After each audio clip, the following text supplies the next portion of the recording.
Hi and welcome back to my channel. My name is Rutinder and I talk about books, apparently now on internet. So if you guys know me, I am a romance girly. I am a rom-com girly through and through. I love everything romance, soft, happy endings, cute banters, meet cutes and the whole thing. But internet would not stop screaming in my face to read this one particular book. It is a psychological thriller and from one of the greatest writers of this time, of our times. It is called Never Lie by Freida McFadden. So I ended up actually reading it and I have some thoughts. I'll try and keep this as spoiler free as possible because, to be very honest, I thought I had her in the first half of the book. I thought I know exactly what she's talking about, who she's talking about and who the culprit is. But then one chapter and everything, I don't know what happened. I just don't know. Let's just get started. So the book starts with Ethan and Trisha and they're driving through a snowstorm to look at this huge mansion in a very secluded area which they are planning on buying, and when they somehow reach there they realize that their realtor Judy is not here and she did not show up, but now they're stuck. So they decide that they will just spend a few hours there and then leave. Maybe Judy will try to contact them, maybe somebody will try to contact them and find them, and they will eventually find them, right? They try to find the key and they find it under a potted plant, which is actually a very key detail which would matter when you'll actually read the book. So yeah, so they find it under the potted plant. They enter the house and the first thing that they see is this massive, like a massive portrait of some beautiful red head right above the mantel. And Trisha finds it creepy, like the whole thing, the whole house, she finds it a little creepy. But Ethan on the other hand is unfazed. Now that Trisha knows that she is stuck here at least for a while, she tries to find a book to read and pass her time.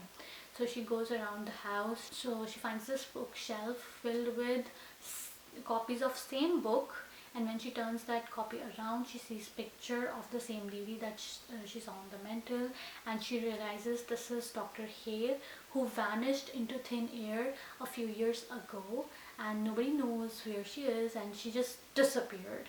And now she's even more creeped out that she is in the house of this psychiatrist who vanished out of nowhere. She tells that to Eden and Eden is still unfazed. He's like, okay, good for us, we got the house. She doesn't want to read that book, so she goes around and finds another shelf where she sees a copy of The Shining, which is apparently something she would like to read in a creepy house. I don't know why, but yeah, there she goes. So she tries to pull it off the shelf, but she hears this click sound and a secret door opens up right behind the shelf. And when she enters the room, she sees that there are tape recordings of all of her patients during the last years of her life. So there are a lot of tape recordings of all the sessions with her patients, Dr. Hale's patients, and she, for some reason, she says, I'm gonna hear those. So she goes into the office and she finds a tape recorder there. She puts the cassette in and she starts listening. Dr. Hale has not used the full names of her patients but has marked or labeled the tapes with the initials with the session number. So now there are 3 patients, GW, PL and EJ. So these are the 3 patients, and then there is one cassette of somebody named Luke. So now she starts listening to the tapes and she realizes that PL is somebody who had a very traumatic event in her life, and she's traumatized because she went to a cabin with her friends and her fiance, and her fiance and her friends got murdered there by a strange man, and she was also injured. So she's hearing those tapes and realizing how traumatic that was. GW is a patient who thinks everybody is out there to get her, her mailman, her pharmacist and even her own son. So she is kind of delusional.